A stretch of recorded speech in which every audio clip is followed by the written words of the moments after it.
Yo everyone, it's English Carpenter. In this video, I'll show you how to do a scribe.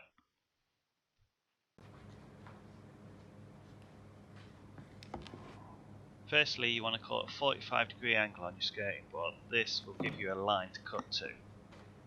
You want to cut it on your mitre block or chop saw. I've sped this part up to make the video a little bit quicker.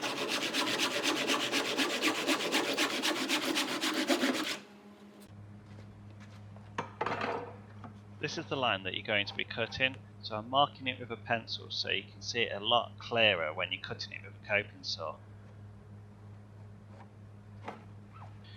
When you're cutting your scribe, you don't want to put too much pressure on your coping saw, plus you want to be backing your cut off. I'll show you what that means in a minute. In the meantime, you want to be concentrating on that cut.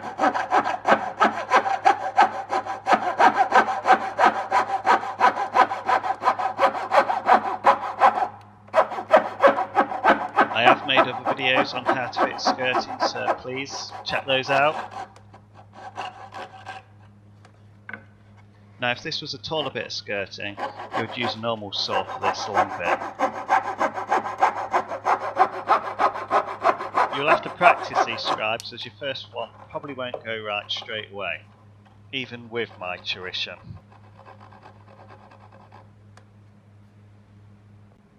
And there you go, the perfect scribe. All you need to do now is mark the other end and then fit it.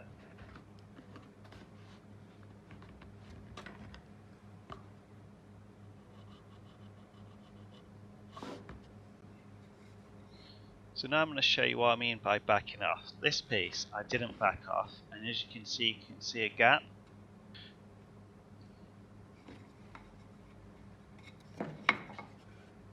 Now the skirting that you did see me cut, I backed off, as you can see in that direction, and it fits perfectly.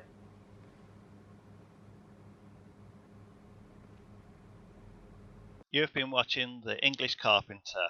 Please like and subscribe. I'll see you next time.